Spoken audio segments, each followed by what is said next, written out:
Hi friends, welcome to Raising Lifelong Learners. I'm your host, Colleen Kessler, and this is the podcast where I encourage you to trust yourself and your differently wired kiddos as you help cultivate their curiosity, encourage them to discover the world around them, embrace who they are wired to be, all while helping them discover their passions, interests, and raise them to become the amazing adults they're meant to be.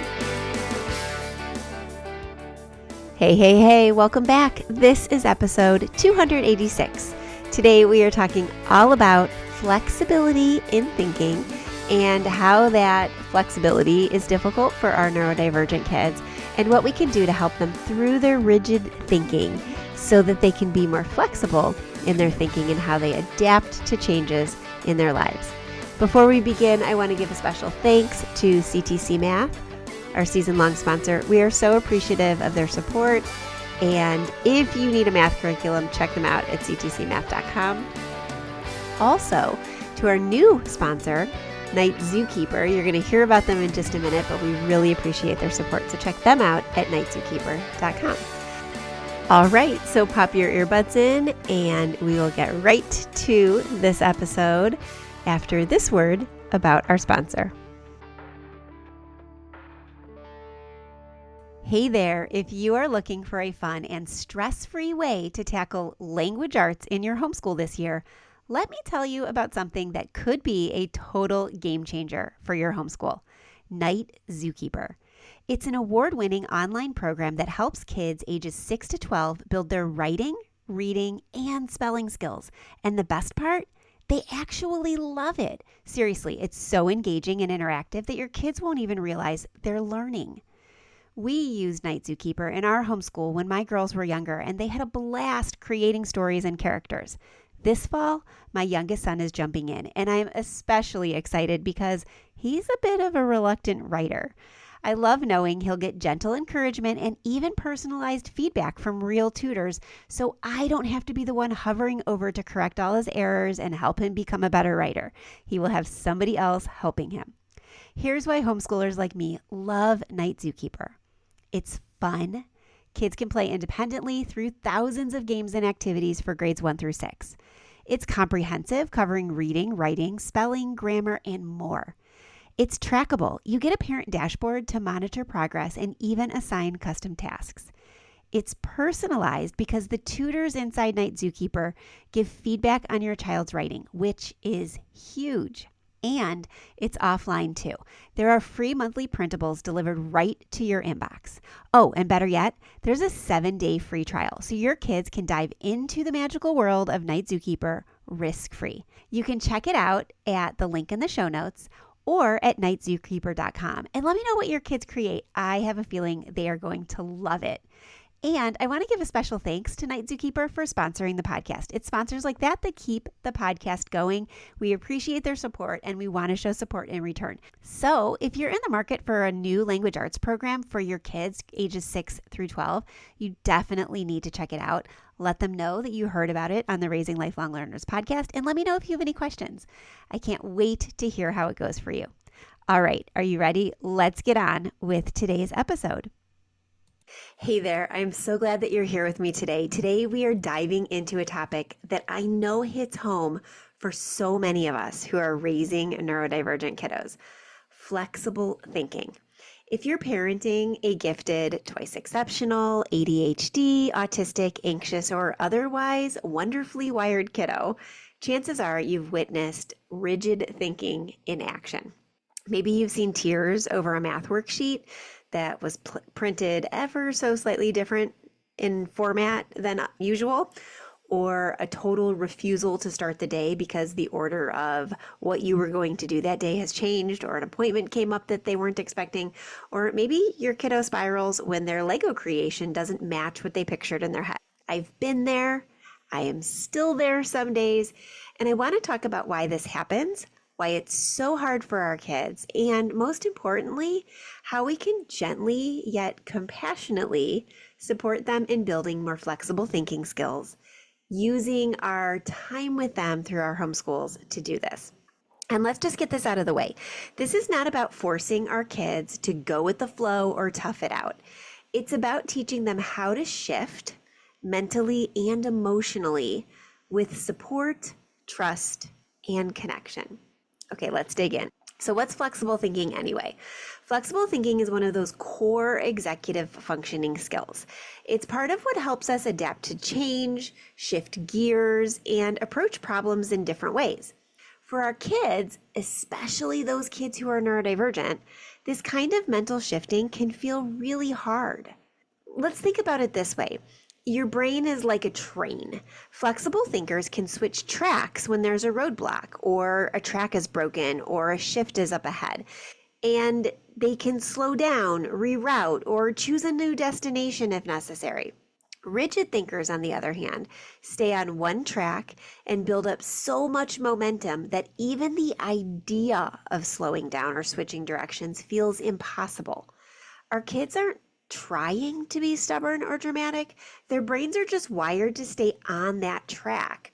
And for gifted and twice exceptional kiddos, that rigidity can be even stronger, especially when perfectionism or anxiety kicks in.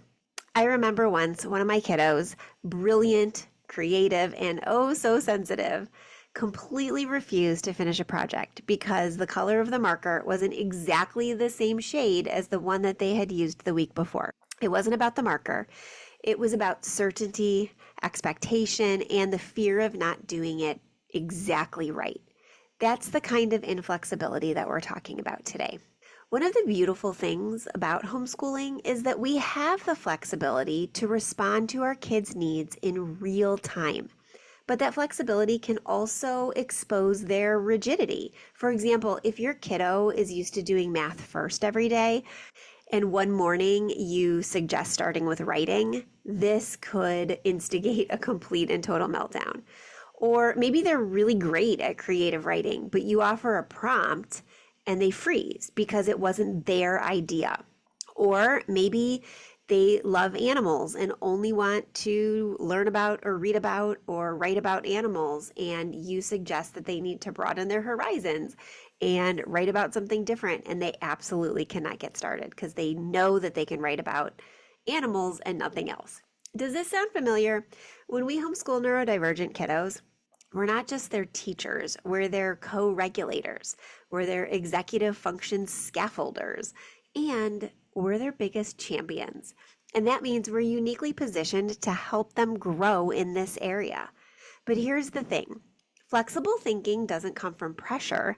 It grows in the safety of connection, predictability, and gentle nudges.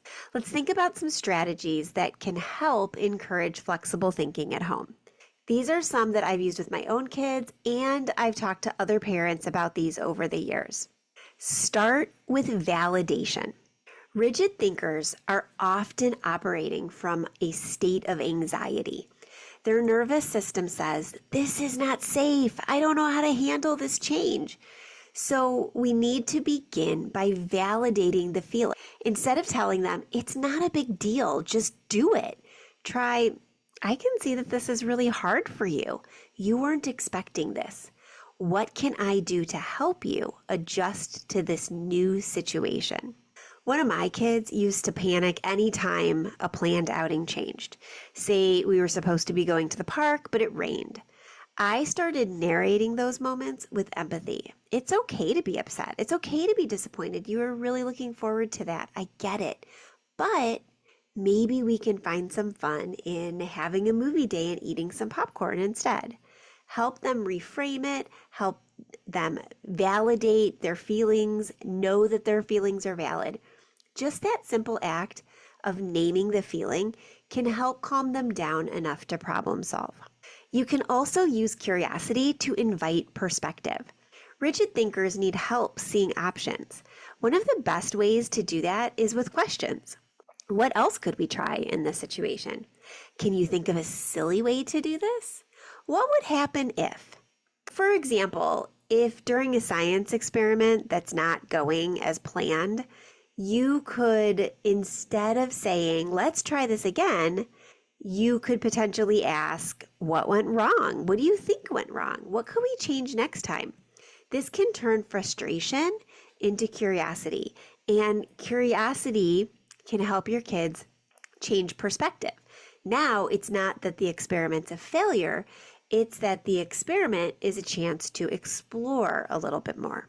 You can also narrate your own flexible thinking. We are our kids' greatest models. You can say out loud, I was going to make spaghetti today, but I forgot to put the sauce in my last grocery order.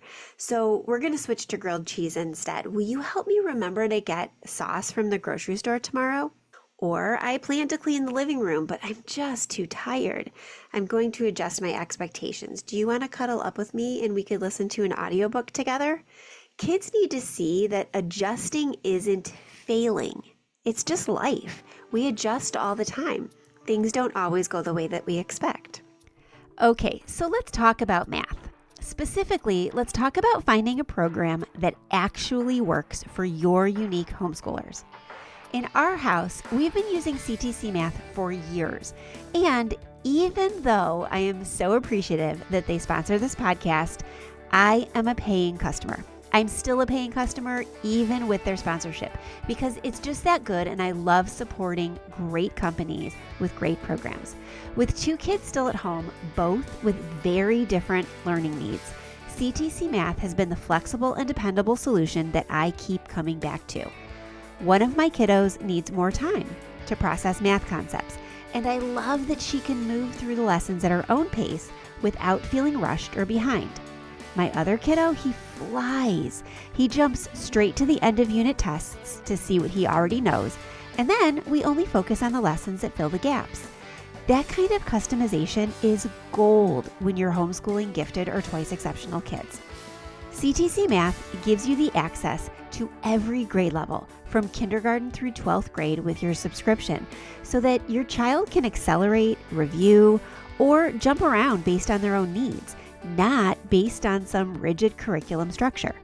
And because it's video-based with clear instruction and auto-graded lessons and quizzes, it frees me up to support my kids without being chained to a textbook, teacher's manual, or whiteboard. So whether your child needs more time or is racing ahead, you can tailor it all with CTC Math. Check it out at ctcmath.com. You will see why so many homeschool families trust it. And if you've got quirky math learners like I do, I think you're going to love it. If you have any questions about CTC, like I said, we've been using it for years in our homeschool, and I encourage you to reach out and ask me any questions that you have. If you do pop over there, let them know that I sent you and let them know that you appreciate their ongoing support of homeschoolers everywhere, especially those of you here at Raising Lifelong Learners. All right, let's get back to today's episode. You can also offer 2 acceptable choices. To help kids feel in control without being overwhelmed, you could say something like, do you want to do your spelling on the whiteboard today, or would you rather use letter tiles? Or, I was thinking about changing things up for our reading time today. Do you want to read on the couch, or do you want to build a fort that can be our reading fort today? Or, it's a beautiful day. Would you rather go outside and lay on the trampoline and soak up some sun while we read? Sometimes our kids might shut down if you ask them something open-ended, like, what do you want to do next? But if you give them 2 or 3 clear options, they can make a decision and keep moving forward. You can also lean into playful reversals. Make change silly. Hey, let's wear mismatched socks today on purpose. Let's do everything in reverse. Let's have breakfast for dinner and dinner for breakfast. Let's do our playtime before our school time today. Let's go for a walk and then come back and start our day. Playful things like this can help our kids feel safe when they start stretching their own thinking. And they can also see that things can change up without any negative repercussions. Rigid thinkers need things to be switched up on them periodically. It might even be a good idea to change things up once a month. Change the routine and the structure of your homeschool day so your kids learn to adjust and that nothing has to be set in stone in order to be perfect. Try scaffolding decisions step by step. Instead of expecting your child to make a big choice, help them break it down. Teach them how to weigh pros and cons, You could try decision dice, where you've got different decisions on each side of the die. You can even try flipping a coin because it can help kids get past the paralysis of making a decision. So, for example, one of the kiddos in the Learners Lab, I was talking to a parent, and they were telling me that their teen was agonizing over whether to take an online art class or a nature journaling course. And so they made a simple list. What are you most excited about in each of these classes? What are you worried about? What would be the easiest first step? Are either of these classes offered next semester?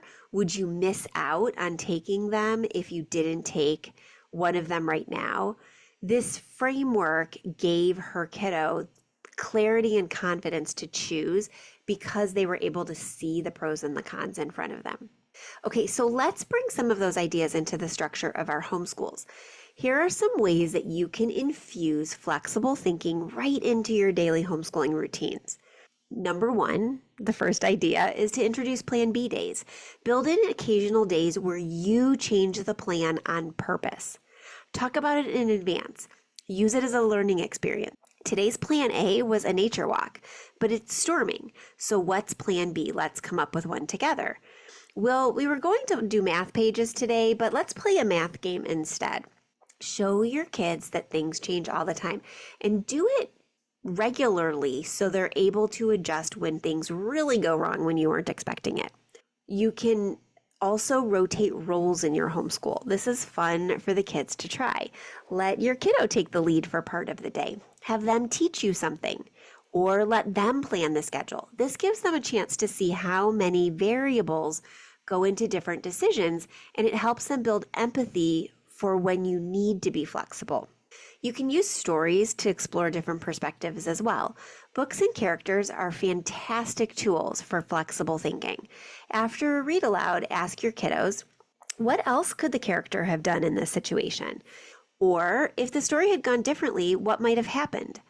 After reading a book about a character who made a poor choice, one of my kids once said, I never thought about it that way before. Total new pathway opened, and it opened up great conversations and allowed us to explore different options and led to great discussions about what the character could have done differently. An important thing that you can do too, number 4 here, is model mistakes and how you needed to reroute. When things go wrong, narrate that for your kids. Oops, I printed the wrong sheet. Okay, let's use what we have and we'll print that again tomorrow. Or I forgot the library books. I guess we're going to do free reading today. Or I can't find the materials that we were going to use to do the art project. Why don't we do a couple extra lessons of math today so that we're free tomorrow to just work on art projects all day? These kinds of things help kids internalize that mistakes and changes are manageable. Number 5, co-create routines. When kids help design their schedules or choose their learning projects, they feel ownership. They're more likely to adapt when needed because they have a say in it. Here's the thing.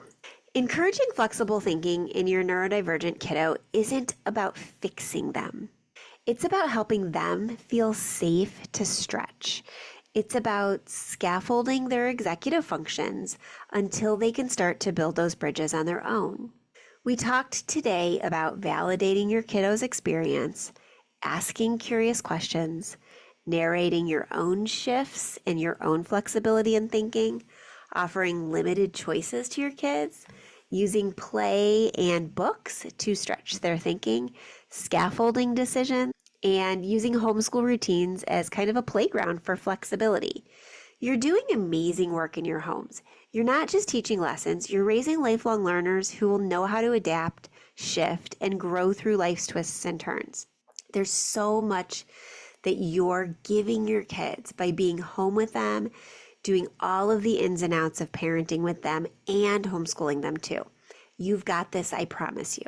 But if you want more support, check out the resources at raisinglifelonglearners.com/podcast. The show notes for this episode will have lots of resources for you about flexible thinking. I've written a lot about executive function, perfectionism, along with homeschooling strategies for our quirky, wonderful kiddos. And don't forget, the Learners Lab is always open if you want monthly resources and a supportive community to walk alongside of you. This coming month in August, we are going to be focusing on making decisions. The kids are going to talk about and learn about how to scaffold the decision making, how to boost their executive function skills, and what kinds of things they can do when they're not sure of what the right decision is. We're also going to offer support to the parents through our group coaching and other resources about helping our kids be able to make decisions. As we go into the new school year, gosh, can you even believe it? It's August already.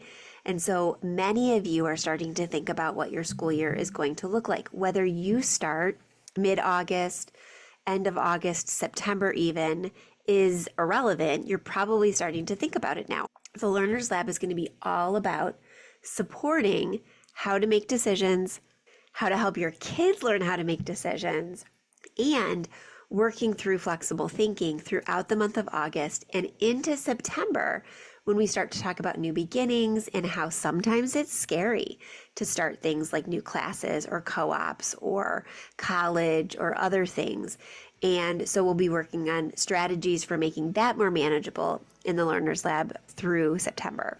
We're open, we're here for you, and we would love to have you join us. You've got this. You are a great parent raising amazing children. I'm so proud of you, and I know that you can do this. Reach out anytime and let me know if you have ideas for additional topics for the podcast or guests that you would like to hear from. Until next time, special thanks to our sponsors for this episode, CTC Math and Night Zookeeper. Check them out at ctcmath.com and nightzookeeper.com and let them know that you heard about them here on the Raising Lifelong Learners podcast, because it really helps get the continued support from our sponsors if they know that you're checking them out on behalf of the podcast. Until next time, stay curious, stay connected, and give yourselves and your kids so much grace and have a blast together. Again, I am so proud of you. You are a great parent doing amazing things. I'll talk to you soon. Bye for now.